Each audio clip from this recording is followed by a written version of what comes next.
اور اس پر یہودیوں کے خیال کے مطابق ان کا مسیحا آئے گا جو مسیح دجال ہوگا، عیسائیوں کے خیال کے مطابق حضرت عیسیٰ آئیں گے، وہ ہمارے بے ہوش ہو گئے، گر گئے، اور مشہور یہ ہو گیا کہ آپ کا انتقال ہو گیا، شہادت ہو گئی۔ آرمیگیڈون نمبر 1، گریٹر اسرائیل قائم ہو جانا اس کے نتیجے میں نمبر 2، مسجد اقصی اور قبۃ الصغریٰ کو گرانا نمبر 3، وہاں تھرڈ ٹیمپل، وہ مسجد جو حضرت سلیمان نے بنائی تھی 1000 قبل مسیح میں، پھر برباد کی تھی نبوکدنضر نے، دوبارہ بنائی گئی، پھر دوبارہ ختم ہوئی 70 عیسوی تک گری پڑی ہے، ان کا خانہ کعبہ گرا ہوا ہے 70 عیسوی سے لے کر آج تک۔ ایک دیوار ہے ویلنگ وال، جہاں جاتے ہیں، روتے ہیں، پیٹتے ہیں، ماتم کرتے ہیں، وہاں وہ بنے گا تھرڈ ٹیمپل۔ اور نمبر 4، اس میں لا کر رکھا جائے گا تخت حضرت داؤد کا۔ یہ تخت کہاں ہے اس وقت؟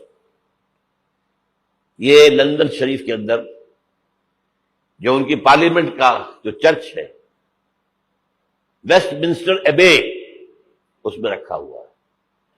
ایک پتھر تھا جس پر بٹھا کر حضرت داؤد کی تاج پوشی ہوئی، پھر حضرت سلیمان کی ہوئی، پھر وہ پتھر رکھ دیا گیا جب حضرت سلیمان نے بنایا ہیکل مسجد اقصی، وہاں رہا وہ۔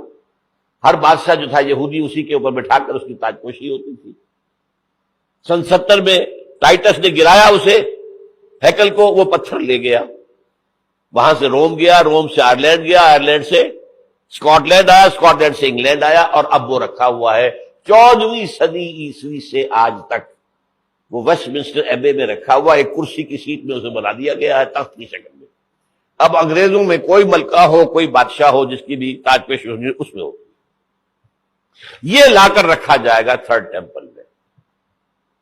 اور اس پر یہودیوں کے خیال کے مطابق ان کا مسیحا آئے گا جو مسیح دجال ہوگا،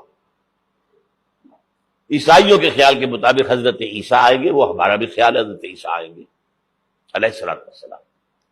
بہرحال یہ تو بات کی باتیں ہیں نا، اس وقت جو میں عرض کر رہا ہوں عربوں پر بہت بڑا عذاب، اور پاکستان کا معاملہ البتہ یہ ہے، میں یقین سے نہیں کہہ سکتا، ہینگنگ ان دی بیلنس، ہو سکتا ہے اللہ تعالی ہم پر رحم فرمائے، ہو سکتا ہے، اگرچہ اس کی تو شرائط ہوں گی۔ چمن کے مالک اگر بنا لے موافق اپنا شعار، اب بھی چمن میں آ سکتی ہے پلٹ کر چمن سے روٹھی بہار، اب بھی ہو سکتی ہے۔ اور یہ بھی ہو سکتا ہے کہ اللہ تعالیٰ نے معجزانہ طور پر ہمیں ملک دیا، ہم نے اللہ سے بدعہدی کی، وعدہ خلافی کی، غداری کی، لہذا سزا دی جائے اور ہم سے یہ ملک چھین لیا جائے۔ اٹس جسٹ پاسبل، دور نہ سمجھے، اسے انہونی بات نہ سمجھے۔ جو گھیراؤ ہو رہا ہے آپ کے مغرب میں نیٹو فورسز اور مشرق میں بھارتی فورسز گدھوں کی طرح بیٹھے ہوئے انتظار کر رہے ہیں پاکستان اور ڈسٹیبلائز ہو جائے، یہاں اور بدامنی ہو جائے، مغرب سے نیٹو فورسز داخل ہو جائیں، مشرق سے بھارتی فورسز آ جائیں، اور ہمارے ایٹمی دانت توڑ کر اور پھر ہمیں بھارت کے سامنے ڈال دیا جائے، نو ڈو ایز یو لائک۔ یہ ان کا نقشہ ہے، ہوگا کیا وہ اللہ جانتا ہے، ہوگا وہ جو اللہ چاہے، لیکن اللہ کا چاہنا جو ہے وہ کس پر منحصر ہے؟ یہاں انقلاب برپا کرو، یہاں اسلام لاؤ، اگر دھندوں میں لگے رہو گے تو وہ خود بخود نہیں آ جائے گا انقلاب۔ صحابہ نے جانیں دی تھی، کتنی تکلیفیں اٹھائی تھی، 12 برس تک مکی دور کے اندر با نشہ درویشی در ساز و دمادم زن، جو پختہ شبی خدرا بر سلطنت جم زن۔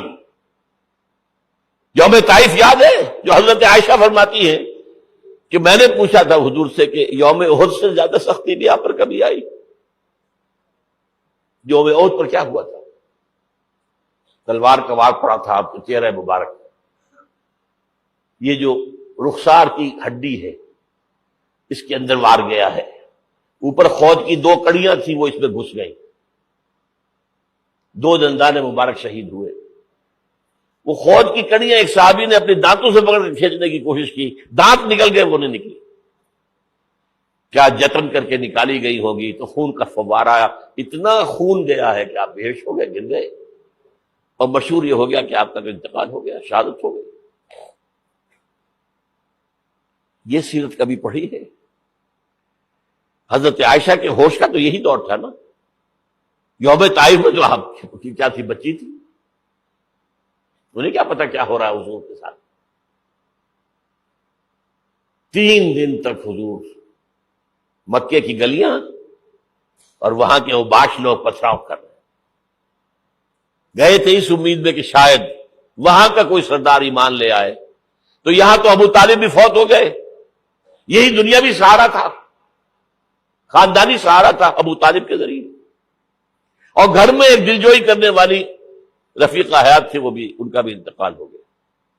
آپ نے کہا یہ عام الحزن ہے، اب تو سب کو طے ہو گیا قریش کو کہ اب جیسے قتل کر دو ان کو، اسی لیے آپ گئے طائف، شاید وہاں کا کوئی بڑا سردار مانے، ایمان لے آئے مجھ پر، تو میں اپنا مرکز ادھر شفٹ کر دوں۔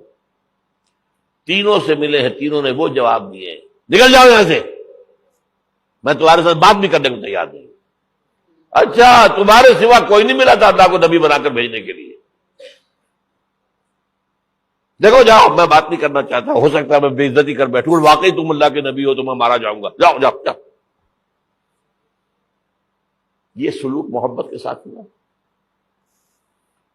اور پھر چھوکروں کو، اسٹریٹ ارچنز جنہیں آپ کہتے ہیں، اشارہ کیا تھا، خبر لو ان کی، پتھراؤ ہو رہا ہے، ساتھ کوئی ہے ہی نہیں، ایک آدمی صرف، زید ابن حارثہ۔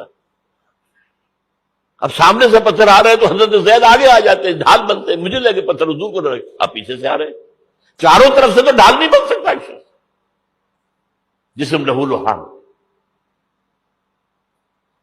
خون جا کر جوتیوں میں جم گیا ہے، جوتی اتر نہیں۔ پھر وہاں سے واپسی پر جو دعا مانگی ہے، اوف،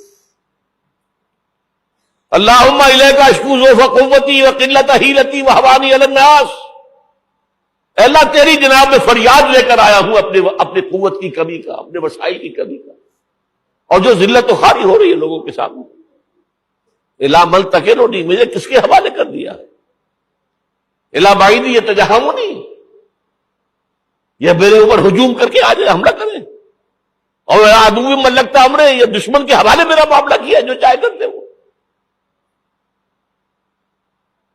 لیکن پھر عبدیت غالب آتی ہے، ان لم یکن علی غضبک فلا ابالی، اے اللہ اگر تو ناراض نہیں ہے تو مجھے کوئی پرواہ نہیں،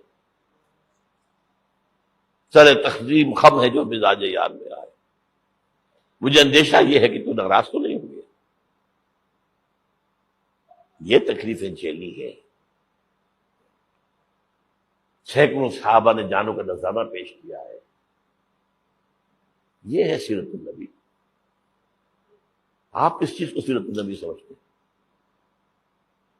بہرحال اس موضوع پر میری ایک کتاب ہے، منہج انقلاب نبوی، کہ انقلاب کیسے آیا تھا۔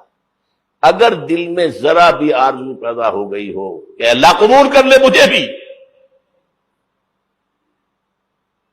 مجھے قبول کر لے اس کام کے لیے، تو وہ کتاب آپ کے لیے